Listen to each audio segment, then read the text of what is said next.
Hello, greetings all the students of class 9 and whoever is watching this video. Today I am teaching you the one of the chapter of physics, that is sound. In this chapter we shall cover the topics, that is sound propagation, which is there on the screen you can see, and important terms related to sound, effect of different factors on the speed of sound, comparison of speed of sound with speed of light, ultrasonic, infrasonic and sonic frequencies. Now first of all, you understand what is the meaning of sound. Students, sound is a form of energy and which produces us the sensation of hearing, and when a body vibrates then the sound is produced. Therefore you may see the definition is written, that is sound is a form of energy audible within specific range of the frequency. And about this specific range of the frequency, after few minutes I will be explaining about that. And it is produced when our body vibrates. And for the propagation of the sound wave, a medium is required, and that is your material medium. Why? Because sound wave is the mechanical wave. After this I am discussing the types of waves. Now what are the requisite of a medium? What you need for a medium so that the sound can propagate easily? Number one, the medium must be elastic. So what is the meaning of elastic? Elastic means the medium particle should returns back to the initial position. You know that when the displacement is taking place on either side of the main position, the medium particles should come back to the initial position. That is why we say the medium must be elastic. And number two, the medium must have inertia. About this inertia you have known in the Newton's first law of motion. And moreover, inertia depends on mass. Inertia is directly proportional to the mass of the body. So it should have inertia, means the medium particle may store the mechanical energy. And number three, it should have minimal friction so that the loss of energy is very less. Isn't it? Now there are two types of waves. One is electromagnetic wave, another is the elastic or mechanical wave. The wave which needs a medium particle for its propagation is known as elastic or mechanical wave. For example, sound wave, because sound wave needs a medium for the propagation. Sound cannot propagate in the vacuum.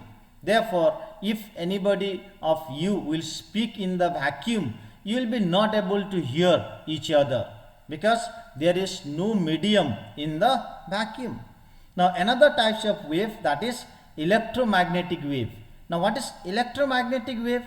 The wave which do not require the medium for its propagation is known as electromagnetic wave.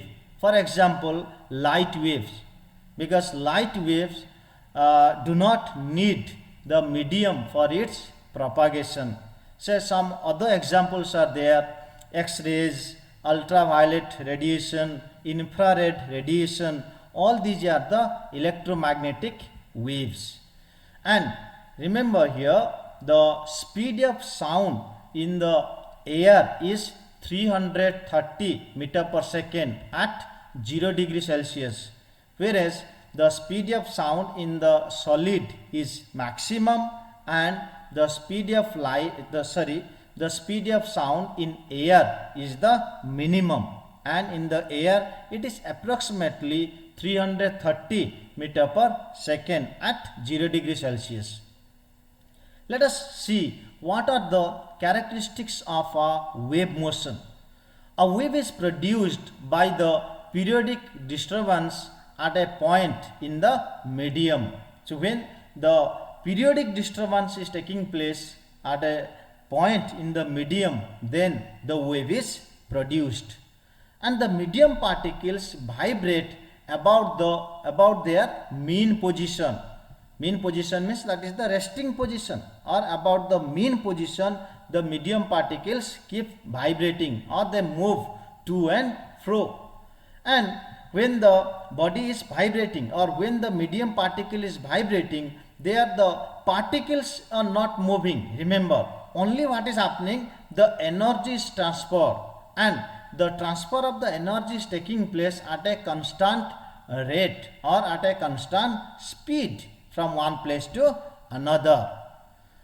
And there are two types of mechanical wave.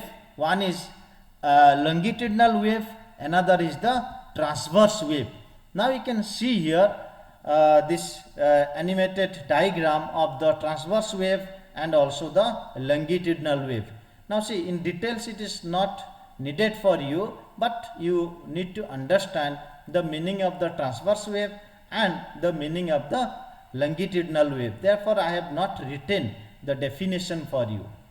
See, what is the transverse wave? When the medium particles vibrate perpendicular to the direction of the propagation of wave, then the wave is said to be transverse wave. And in the transverse wave, they form crest and trough. Now see, this upward displacement is known as crest, whereas see, this downward displacement is known as trough. Now, what is longitudinal wave? Longitudinal wave means the medium particles propagate along the direction of the propagation of wave. Now see how this is taking place in the longitudinal wave, and see how it is happening in the transverse wave. See, one layer of air is compressed, again rarefied. So in case of the transverse wave, we will get crest and trough, but in case of the longitudinal wave, you get compression and rarefactions. See here, what is wavelength? The distance between, here it is shown, the distance between any two consecutive crest or any two consecutive trough is also known as the wavelength. You see the wavelength. Actually, the meaning of wavelength is the distance between two consecutive particles which are in the same phase. So here it is shown that the distance between two consecutive crests, that is also known as the wavelength. Here also you can see the wavelength is the distance between two consecutive compressions, that is known as the wavelength. I will show you afterwards. I will show you also the meaning of wavelength. You will understand this in another transition is there, but over here you see how the wave is propagating. So this is all about your transverse and longitudinal wave. Now see, I will show you the simulation where you understand details about this. So give me some time here. I am just opening this. In this simulation you will understand.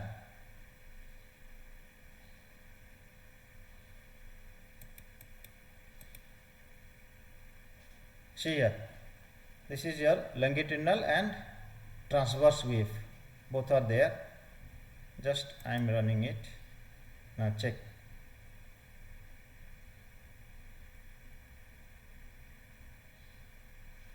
This is longitudinal. The first one is the longitudinal and the second one is the transverse wave. Now see the wavelength of the longitudinal wave, the distance between two consecutive compressions. I have told you this is the wavelength,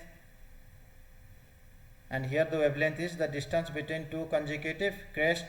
Now understand over here the amplitude. After this I am teaching you what is amplitude, what is wavelength, all these things here. And see there amplitude in the transverse wave, the shown amplitude is shown here. The maximum displacement, here also see this is the amplitude. See the maximum displacement, this is the mean position, and the wave is coming here This is the maximum. Again this side it is here. Within this the body is vibrating or the particle is vibrating. So this is your amplitude, the maximum displacement from the mean position. This is the mean position. So from here to here is amplitude in case of the longitudinal wave. Now you see, in case of the transverse wave, this is the dotted line. You can see this is your mean position, and the maximum upward displacement of the crest is from here to here. See, the arrow is shown over there, green arrow is shown, that is your amplitude. Now I can increase this and show you also. Wait, suppose I will increase the amplitude. Now check,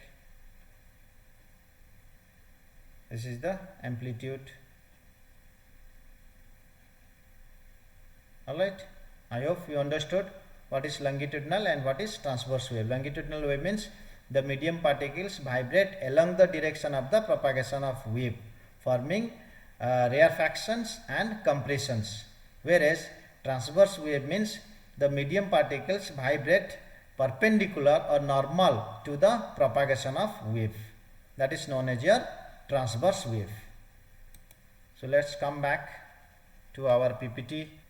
Now see, now I'll show you how the sound is propagated in the medium air. In medium air, the sound propagate in the form of the longitudinal wave. See over there in the animation, one tuning fork is vibrating. When the tuning fork is vibrating, see the air particles on either side, it is compressing one layer of air, again another layer of air is rarefied. When the tuning fork, the prong of the tuning fork is coming towards the right hand side, just see the right arms, when it comes towards the right hand side, at that moment it is compressing the layer of air. Again when it is going back, at that moment it is rarefying the layer of air. So when the sound is propagated in the medium air, it propagated in this manner. It compress one layer of air, again rarefied another layer of air. So compression, rarefaction, compression, rarefaction, in this way the sound propagate, and finally the sound reaches in the ear of the person. Then the person hear the sound. This is how the sound propagate in the medium air. So let us see the terms related to the sound wave. The first term is amplitude. As I told you, and I have showed you also in the simulation, the maximum displacement of the wave particle on either side of the mean position is known as amplitude. So here the students frequently they do mistake. Remember that this is not the maximum displacement of a wave. This is the maximum displacement of a wave particle, or the particle of the wave. Remember that the particle of the medium, we say, that is known as the amplitude, and the SI unit of amplitude is meter. Now what is time period? The time taken by the particle of the medium to complete one vibration is known as the time period. It is the time taken by a wave particle to complete one vibration. One vibration means what? One complete to and fro motion. Means from the mean position it will go, again come back, again it will go to another extreme, and again from that extreme come back to the mean position. Then we can consider that one vibration is completed. So in this time, how much time is taken, that is the time period of the wave, and which is denoted by the symbol T, and the SI unit of this is second. Now what is frequency? The number of vibrations completed by a wave particle in unit time or in 1 second is known as frequency. That means in 1 second how many complete vibrations are done is the frequency of the wave, which is measured in the SI unit of hertz. Next, wavelength. As I told you, the wavelength, it is the straight distance between consecutive particles of a wave which are in the same phase, and the SI unit of wavelength is meter. Now next, what is wave velocity? It is the displacement of a wave for unit time, and the SI unit is meter per second. Now let us see what is the relationship between frequency and time period. See here, frequency is equal to 1 upon time period, or time period is equal to 1 upon frequency. Therefore, you may say that time period is inversely proportional to the frequency, or frequency is inversely proportional to the time period. Let us see how wavelength, wave velocity and frequency are related to each other. You know that wave velocity is equal to what? Wavelength upon time period, because wave velocity is the displacement of the wave per unit time, and the displacement wave is what? Wavelength, that is the lambda, and here time means the time period. So therefore now we can write wavelength, or lambda is equals to V into T, which is there in equation 1, you can see. But we know that T is equals to what? 1 by F. That is the relationship between F and T, isn't it? So T means time period. Time period is equals to 1 upon frequency. Now substitute the value of T, that is 1 by F, in equation 1. What do you get here? So you get over here lambda is equals to V upon F, or V is equal to F lambda. Here V stands for wave velocity, and F stands for frequency, and lambda stands for wavelength. So this is the relationship between wave velocity, frequency and wavelength. Students, in this relation you will be asked to do the numerical. So you may remember this relation.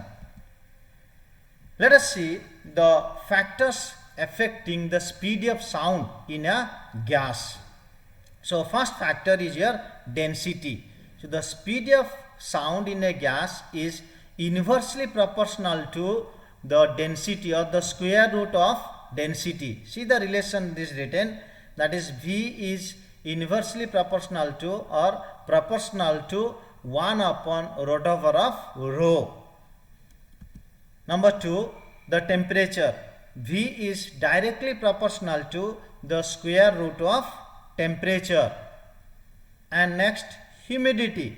The speed of sound in air increases with the increase in humidity in the air, or the speed of sound in the air decreases when the humidity in the air decreases. Next, the direction of the wind. Speed of sound increases or decreases according to the direction of wind. If suppose the direction of wind is along the speed of sound, then at that moment the speed of sound increases. Or if the direction of wind is opposite to the direction of the speed of sound, then the speed of sound will be less, or the speed of sound decreases. Let us see how can you compare the speed of sound with the speed of light. As you know that the light wave can travel in the vacuum. Just before this I have told you, therefore these are what type of wave? Electromagnetic wave. And the sound wave is the mechanical wave, because sound wave cannot travel in the vacuum. The speed of light wave is 3 into 10 to the power 8 meter per second. You have known it from the chapter light. Whereas the speed of sound in the medium air, that is 330 meter per second at 0 degree Celsius. Just now I have told you. And number 3, the light waves are the transverse electromagnetic wave, whereas the sound wave are the longitudinal mechanical wave. Next, see, in the thunder, light is seen before the sound of thunder heard, though they are produced at the same time. What is the reason behind that? The reason is the speed of sound in the medium air is 330 meter per second, whereas the speed of light in the medium air is 3 into 10 to the power 8 meter per second. So therefore, as soon as the thunder and the lightning, the thunder is taking place, the light travels fastest, and due to this reason we see the flash of the light at first, and after some time we hear the sound of the thunder, because it takes little bit more time than that of the light to reach us. So therefore the light is seen before the sound of thunder. Now, what is infrasonic, sonic and ultrasonic sound? So before that, now you understand what is the range of audibility, or what is the audible range of the sound. The frequency or the sound of frequency from 20 Hertz to 20,000 Hertz is called the range of audibility, and this range of sound can be heard by the normal human ear. Again, it depends upon the sensitivity of the ear. As the person becomes old, then the sensitivity level of the ear of the person decreases. So, but the range of audibility is, that is 20 Hertz to 20,000 Hertz, and this is known as the audible range of the frequency or range of audibility. Now, what is ultrasonic? The sound of frequency above 20,000 Hertz is called ultrasonic or ultrasound, and which cannot be heard by the human being. We cannot hear this, whereas this sound can be heard by some of the animals. Next, infrasonic. The sound of frequency less than 20 Hertz is known as infrasonic sound. And remember here, both the ultrasonic and the infrasonic sound are not audible to the human ear, but which can be heard by some of the animals like bat, dolphin, dogs, etc. Now, what is supersonic and what is subsonic? Students, they become confused in this point, that is supersonic and subsonic. They think that supersonic is the ultrasonic sound. It is not that, and they think that subsonic is the infrasonic sound. It is not that, student. Supersonic means any speed greater than the speed of sound is known as supersonic. If suppose say for example, a jet plane is moving with a speed of 400 meter per second, and then the speed of the jet plane is more than the speed of sound, because you know the speed of sound is how much? 330 meter per second, whereas the speed of the jet plane here is how much becoming? 400 meter per second. So therefore this is known as your supersonic. So it is different than that of the ultrasonic. Ultrasonic means what? The frequency of the sound greater than 20,000 Hertz is ultrasonic, whereas any speed greater than the speed of sound in air is known as the supersonic. Next, subsonic. Any speed less than the speed of sound in air is called subsonic. Like suppose while you are moving with a speed of say 0.2 meter per second. That means the speed of you is much less than that of the speed of sound in air. So therefore this is the example of subsonic. I hope you understood about supersonic and subsonic. Thank you.